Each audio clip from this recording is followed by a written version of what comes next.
Bir zamanlar uzak diyarların birinde, yemyeşil ağaçların gökyüzüne uzandığı, cıvıl cıvıl kuşların şarkılar söylediği sihirli bir orman varmış. Bu ormanın en derin, en gizli köşesinde, tüm masalların yazıldığı, unutulmaz anıların ve kahramanların saklandığı gizemli bir masal kitabı bulunurdu. Bu kitap öyle özeldi ki sayfalarını çevirdiğinizde hikayeler canlanır, harfler dans eder, resimler hareketlenirdi. Ormanın tüm canlıları, periler ve iyi kalpli yaratıklar bu kitabı gözleri gibi korurlardı. Çünkü o kitap sadece hikayelerden ibaret değildi. Umudun, hayallerin ve iyiliğin kaynağıydı. Fakat ne yazık ki bu büyülü ormanın huzuru bir gün bozuldu. Gölgelerin arasına gizlenen, kalbi kıskançlık ve kötülükle dolu bir büyücü, bu eşsiz kitabı ele geçirmeyi aklına koymuştu. Büyücü masallardaki mutluluğu, kahramanların cesaretini ve hikayelerin aydınlığını kıskanıyordu. Herkesin kendisi gibi mutsuz ve karanlık bir dünyada yaşamasını istiyordu. Bir gece orman derin bir uykuya dalmışken, büyücü sinsi planını devreye soktu. Kara büyüsüyle koruyucuları uyuttu ve masal kitabını çalıp kendi karanlık şatosuna götürdü. Kitap çalınır çalınmaz, masallar dünyasının üzerine adeta bir karabasan çöktü. Hikayeler renklerini kaybetti, cümleler anlamsızlaştı ve kahramanlar unuttukları anıların boşluğunda kaybolmaya başladı. Masallar diyarı artık sessiz ve gridi. Ama umut, en karanlık anlarda bile kendine bir yol bulurdu. Bu karanlığa daha fazla dayanamayan 5 cesur kahraman, kaderin bir cilvesiyle bir araya geldi. Balo salonunun parıltısını özleyen kül kedisi, uzun sarı saçlarıyla gökyüzüne hasretle bakan Rapunzel, gerçek bir çocuk olmanın hayalini kuran Pinokyo, birbirine kenetlenmiş Hansel ve Gretel ve aslında ne kadar özel olduğunu henüz bilmeyen çirkin ördek yavrusu. Bu 5 kahraman, masallarını ve dünyalarını kurtarmak için tehlikeli bir maceraya atılmaya karar verdiler. Büyücünün şatosuna giden yol, sandıklarından çok daha zorluydu. Masal kitabı artık büyücünün kontrolündeydi ve her sayfası kahramanlarımızı tuzağa düşürmek için tasarlanmış farklı bir masal evrenine açılan bir kapı haline gelmişti. İlk kapıdan geçtiklerinde kendilerini kırmızı başlıklı kızın masalında buldular. Orman her zamankinden daha karanlık ve ürkütücüydü. Kurt, büyücünün emriyle çok daha kurnaz ve tehlikeliydi. Hansel ve Gretel ormanda yollarını bulma konusundaki tecrübelerini kullanarak gruba liderlik etti. Ekmek kırıntıları yerine parlayan sihirli taşlar bırakarak izlerini belirlediler. Kül kedisi ise nazik kalbiyle ormandaki küçük hayvanlarla konuştu ve kurdun nerede saklandığını onlardan öğrendi. Birlikte kurdu zekice bir planla atlattılar ve bir sonraki sayfaya geçmeyi başardılar.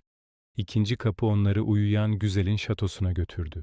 Ancak bu kez şato sadece uyuyan insanlarla değil, aynı zamanda dikenli sarmaşıkların oluşturduğu dev bir labirentle çevriliydi. Sarmaşıklar hareket ediyor, yollarını sürekli değiştiriyordu. Tam umutlarını kaybetmek üzereyken Rapunzel öne çıktı. Uzun ve parlak saçlarını çözdü. Saçları ay ışığı gibi parlamaya başladı ve bir anda sihirli bir ışık kılıcına dönüştü. Rapunzel bu ışık kılıcıyla dikenli sarmaşıkların arasından onlara güvenli bir yol açtı. Cesareti ve fedakarlığı sayesinde labirenti aşıp şatonun merkezine ulaştılar. Bir sonraki sayfa onları Pinokyo'nun kendi masalına, yani oyuncakçı Geppetto'nun atölyesine geri götürdü. Ama bir sorun vardı. Büyücü, Pinokyo'nun en büyük zayıflığını ona karşı kullanıyordu. Etrafındaki her şey Pinokyo'ya yalan söylemesi için fısıldıyordu. "Arkadaşların seni terk edecek," diyordu bir ses. "Kitabı tek başına bulabilirsin," diyordu bir diğeri.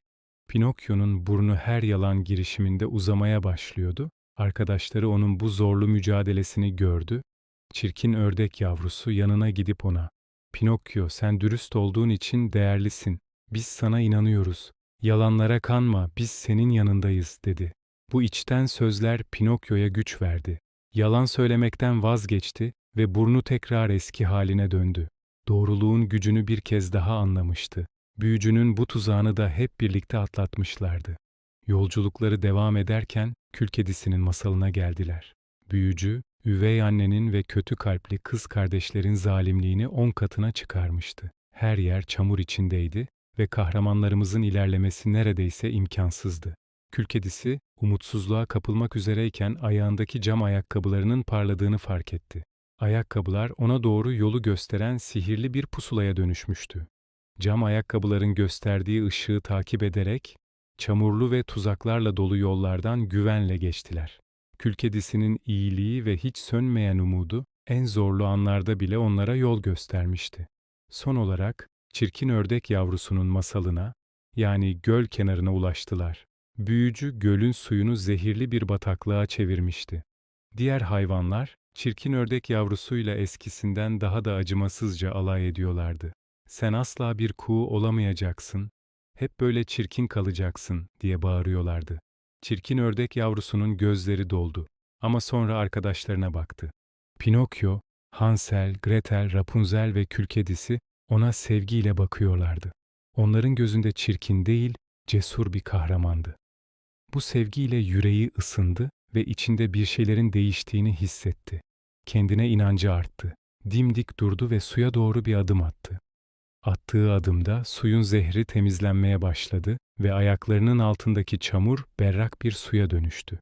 O an gökyüzünden süzülen bir ışık demeti üzerine indi ve çirkin ördek yavrusu, göz kamaştıran beyaz tüyleriyle muhteşem bir kuğuya dönüştü. Gerçek güzelliğin dış görünüşte değil, içteki iyilikte ve özgüvende olduğunu sadece kendisi değil, tüm arkadaşları bir kez daha anlamıştı. Tüm bu zorlu maceralardan sonra nihayet büyücünün karanlık şatosunun kapısına vardılar. Büyücü, onları tahtında oturmuş elinde masal kitabıyla bekliyordu. "Demek geldiniz küçük kahramanlar," diye alay etti. "Ama artık çok geç. Tüm masallar sonsuza dek benim karanlığımda kalacak." Kahramanlarımız yorgundu ama pes etmeye niyetleri yoktu. Bu yolculukta öğrendikleri en önemli şeyi kullanacaklardı. Birlik ve beraberliğin gücünü. Rapunzel, ışık saçan saçlarıyla büyücünün gözlerini kamaştırdı. Hansel ve Gretel, hızla hareket ederek büyücünün etrafına iplerden bir tuzak kurdu. Kül kedisi, cam ayakkabılarından yansıyan ışıkla büyücünün dikkatini dağıttı. Pinokyo, dürüstlüğüyle büyücünün yalanlarını boşa çıkardı. Ve son olarak, güzeller güzeli kuğu kanatlarını çırparak öyle güçlü bir sevgi ve umut rüzgarı yarattı ki, büyücünün kara büyüsü zayıflamaya başladı.